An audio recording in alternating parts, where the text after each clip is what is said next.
Excuse me. Look here, children. My new friend has come to join us for story time. Care to join us for a story? Sure. That's great. I know just the one to tell you. Why don't you take a seat and we can get started?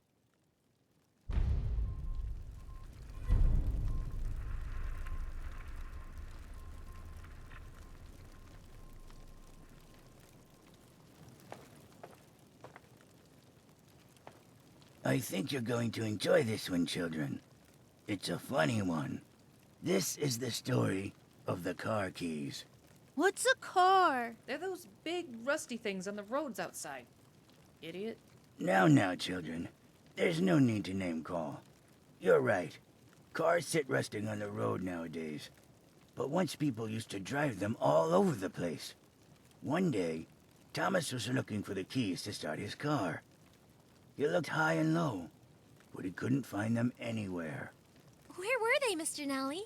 Well, after ages of searching, he was about to give up hope. That's when Martha pointed them out to him. They'd been in his hand the whole time. Thomas is so silly. You're right. He could certainly be silly sometimes. But Martha always kept him sane when he was having trouble.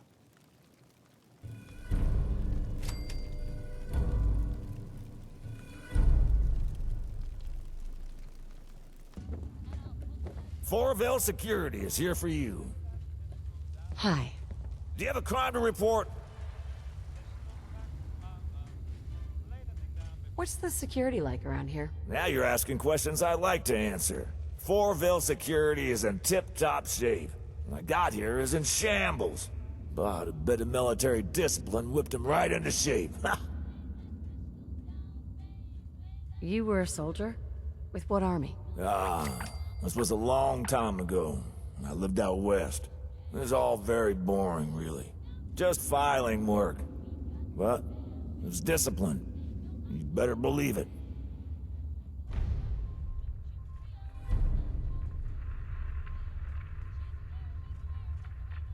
You're upset about something, I can tell.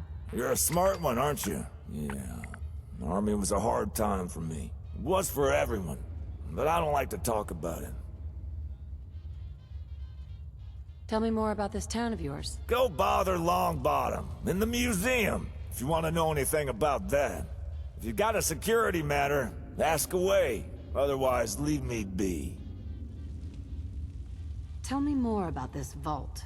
Go bother Longbottom, in the museum, if you want to know anything about that.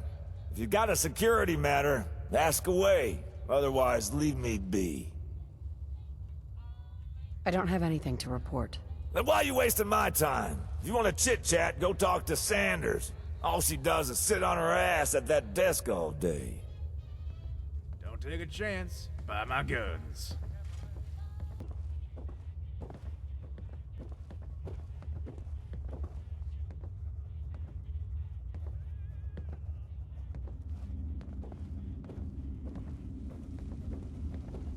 I hope you're keeping out of trouble.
Fourville Security is here for you.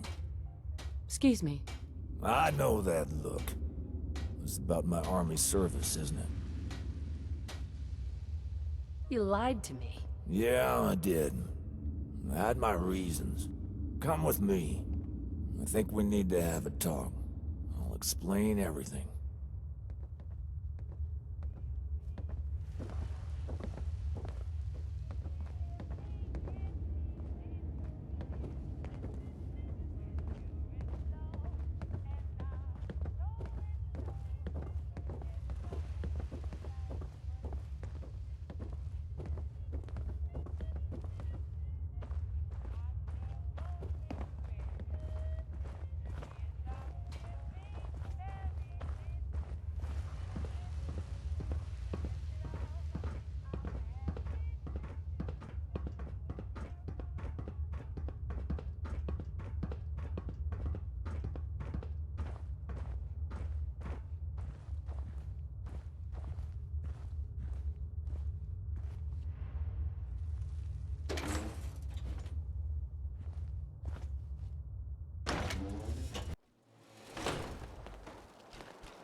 Hey, I always loved the water.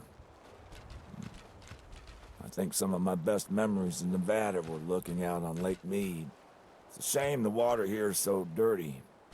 Back in Nevada, it's completely clean, and still, there's nothing more beautiful than watching the sun set from Hoover Dam.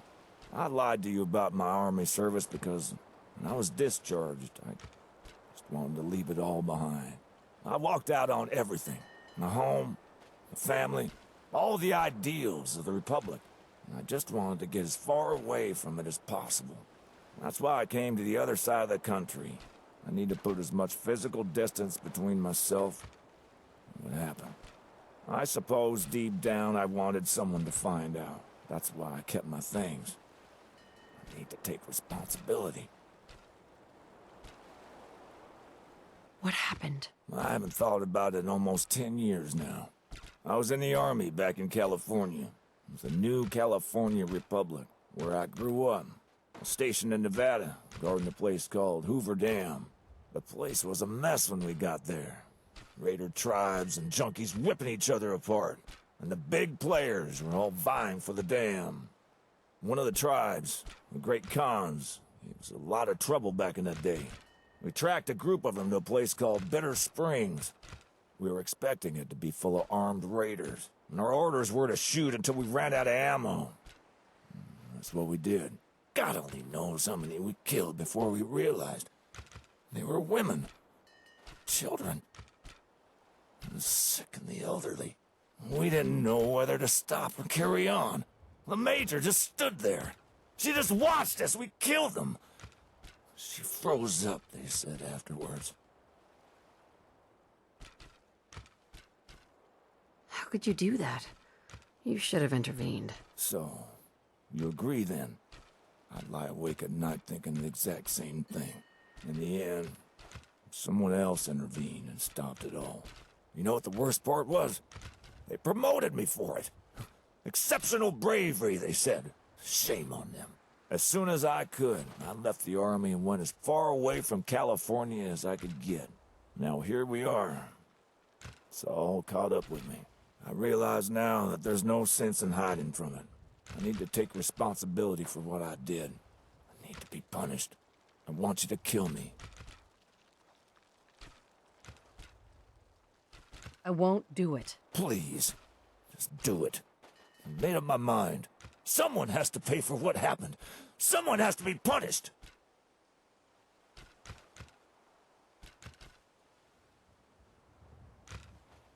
I've always found that the best way to heal is to help others do the same. I think I hear what you're saying. If I want to make it right, then I need to help people. Thanks for your advice. I think I know exactly who I need to help if I want to bring about healing. I'll see you on the caravan trail.